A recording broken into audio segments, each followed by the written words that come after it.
step namin, piniprepare na namin yung dadalhin namin mga pagkain. Magsasaing na tayo mga katoto. Mahirap sumabak sa gera ng walang laman yung tiyan. Ipiprepare na namin. Ngayon pa lang, 5 o'clock in the morning.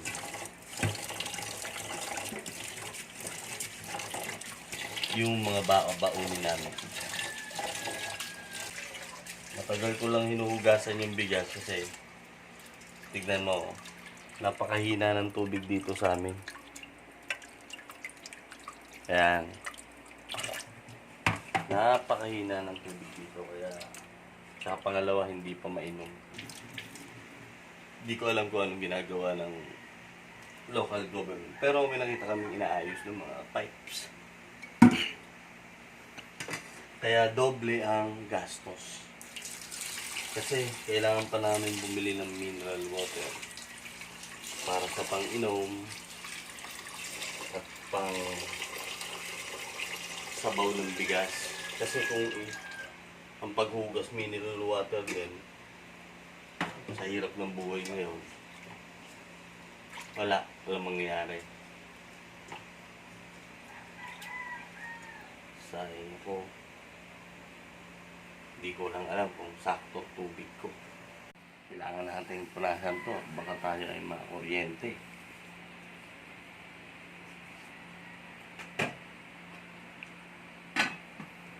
Sasaksak ko muna yung extension.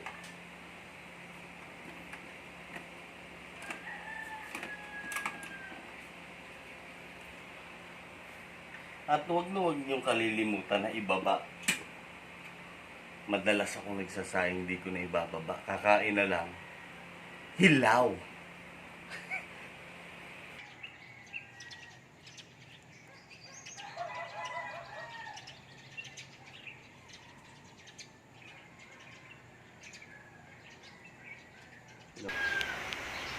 Habang nag-aantay tayo maluto yung bigas, yung kanin, manood muna tayo habang nagkakape. Importante kasing may alam tayo sa mga nangyayari sa araw-araw para nakakapag-prepare tayo kung ano man. Hindi sapat yung ordinaryong mamamayan lang tayo na wala tayong pakialam. Kailangan meron tayong pakialam kahit pa paano. Nakakapag-prepare tayo. Alam natin yung gagawin natin sa araw-araw. Naku, lakas naman. Nood tayo ng balita. A few moments later. Alis na tayo. Let's go.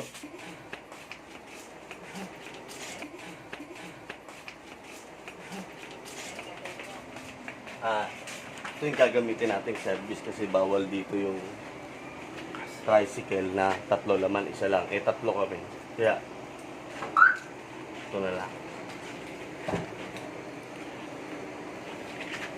Mali ako ng pasok.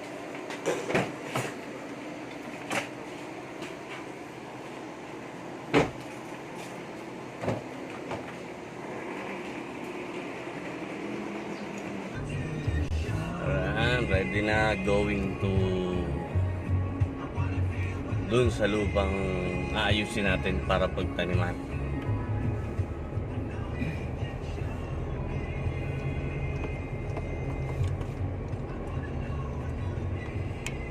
Kasalukuyang kaming lalabas ng subdivision.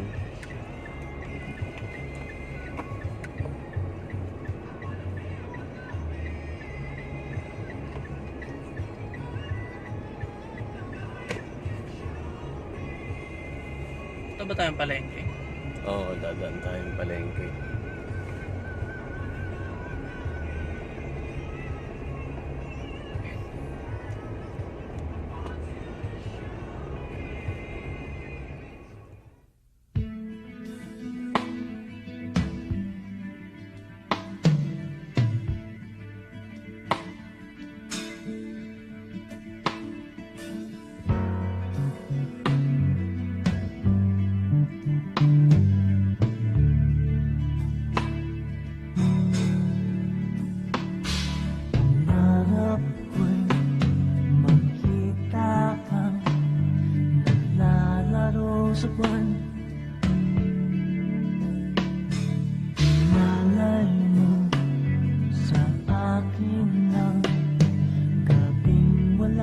Ayun yung sinabi ko kahapon na mahinang mahina yung tubig namin. Kaganina pala.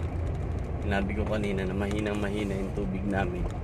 Ayan, ginagawa yung mga pipe. Siguro binabago para lumaki.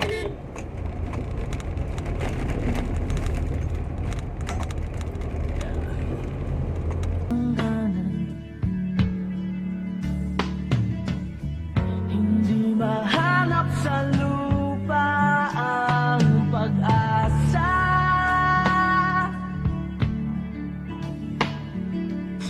Nakikiusap na lang himala. Kasalanan bang humingi ako sa langit ng isang himala? Kasalanan bang humingi ako sa langit ng isang himala?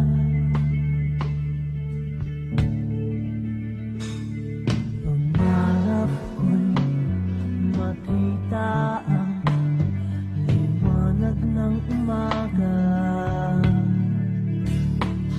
Naglalambing sa iyong mga mata.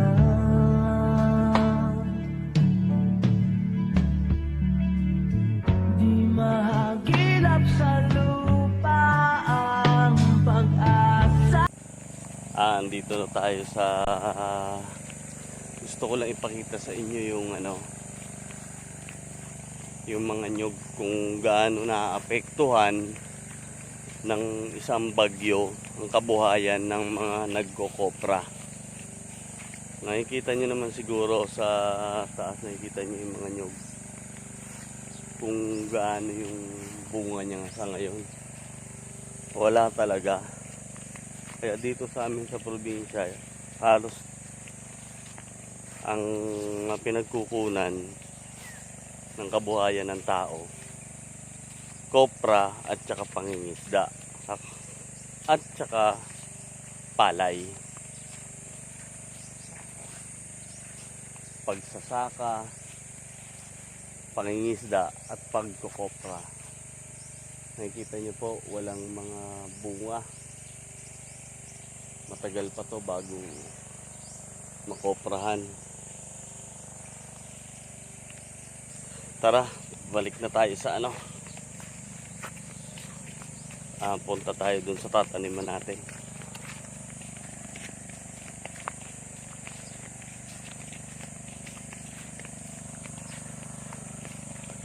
Ito si Utol, sama ko yan sa pagtatanim.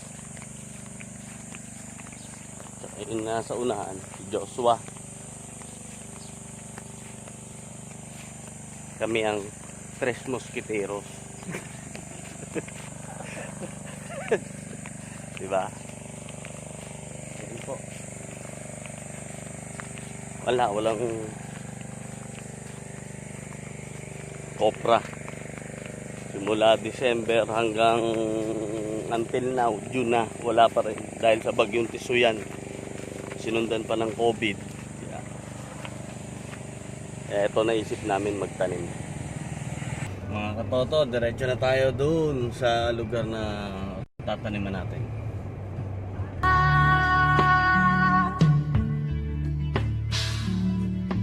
Nakikiusap sa buwan, himala.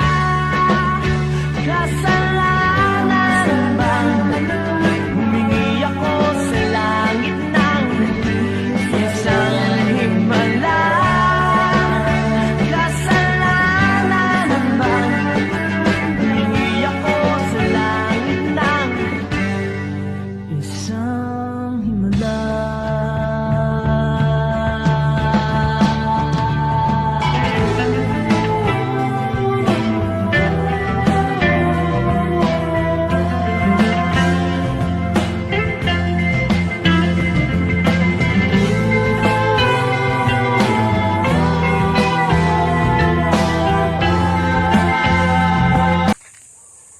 Dito na tayo, set up namin yung mga gamit namin para Tapos ito yung binili natin kanina sa palengke. Ulam. Yan lang. Ito yung pagagandahin namin paunti-unti. Kasalanan bang hindi ako sa langit ng isang himala? Kasalanan bang hindi ako sa langit ng isang himala?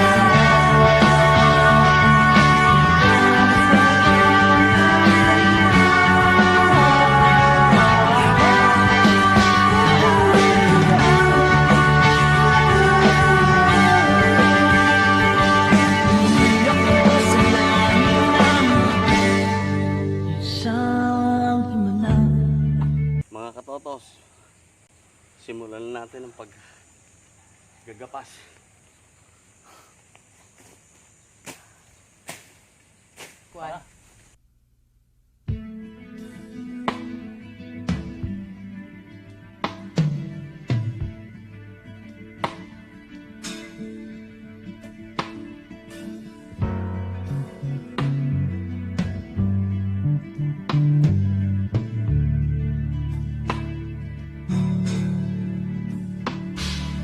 Pangarap ko'y makita kang naglalaro sa buwan.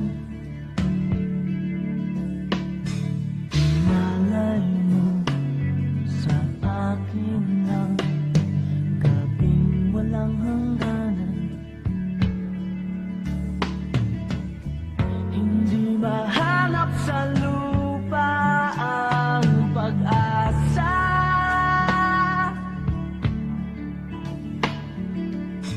Nakikiusap na lang, himala.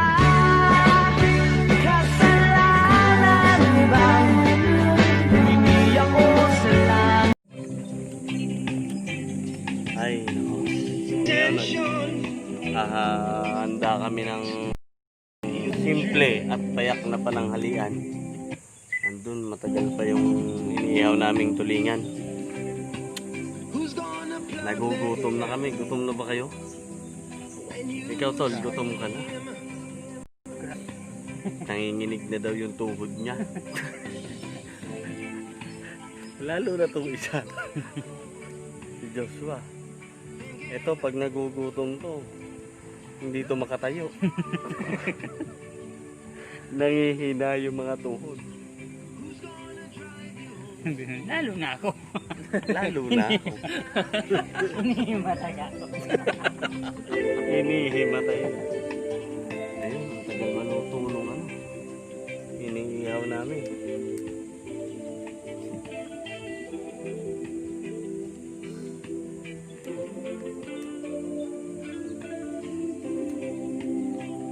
Tagal. Ito, nilagang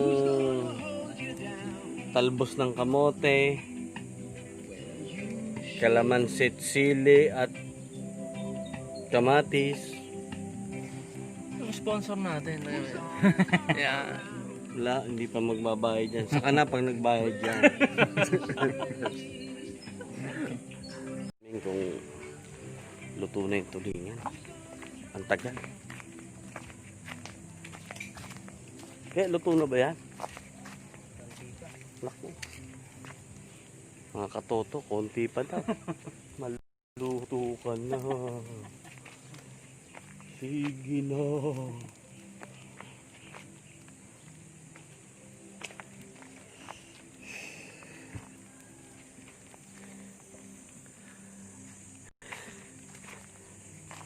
Ito naman yung mga naano na namin yan.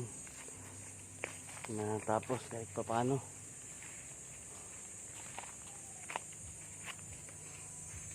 Mahaba-haba pang trabaho. Siguro matagal-tagal pa tong bunuan ng ano.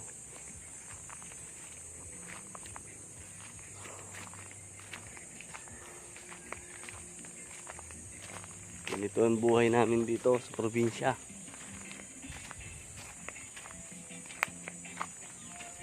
A few moments later.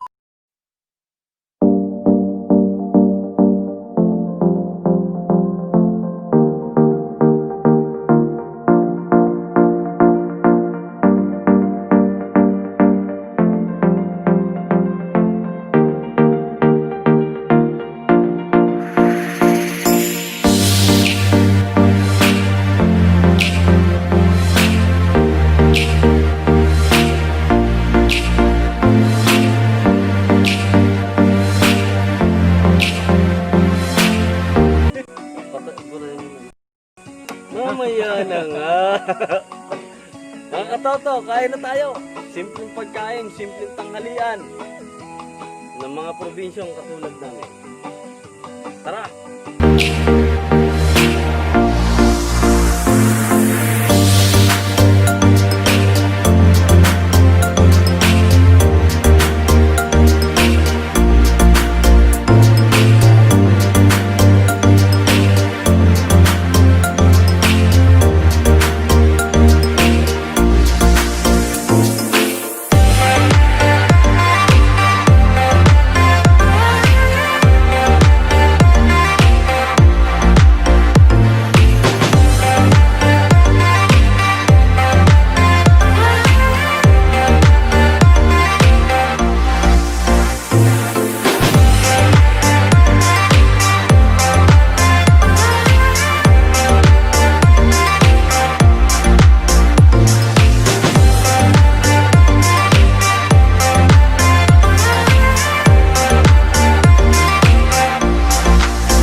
Back to work.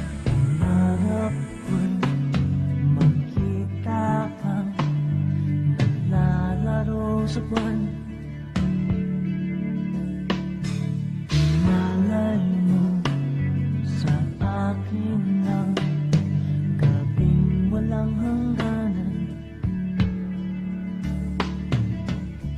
Hindi mahanap sa lupa ang pag-asa.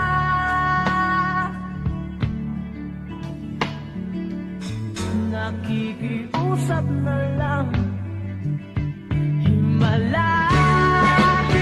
Kasalanan bang hindi ako sa langit ng isang himala? Kasalanan bang hindi ako sa langit ng isang himala? Pahinga. Pahinga muna uli. Sobrang init ng panahon. Nakayuko ka. Imagine nyo na lang yung hirap nung mga nagtatanim ng palay. Mga magsasaka, mga nagtatanim ng kung ano, nasa bukid, yung gaano kahirap yung dinadanas nila. Tapos, pag lumani sila ng produkto nila, babaratin pa ng mga mamimili. Sobrang hirap. Sobrang hirap ang dinadanas nila. Tapos yung mga tulong ng gobyerno hindi pa binibigay. Kaya tayo dapat ma-appreciate natin yung bawat butil ng bigas, bawat butil ng pagkain kinakain natin sa araw-araw dahil sa mga magsasaka. Mga katoto, kung gaano kahirap pala talaga.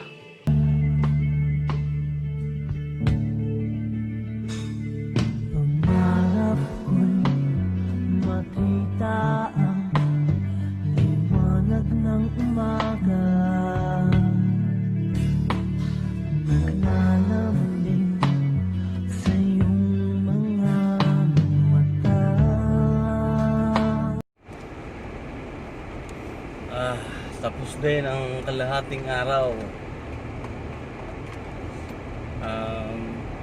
2 o'clock ng hapon na ngayon mga katoto.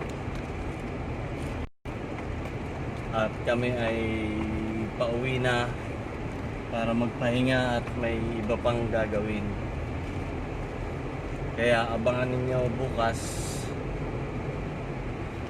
Part ang episode 2 ng Rags to Riches. Mabuhay kayo, stay safe mga katoto.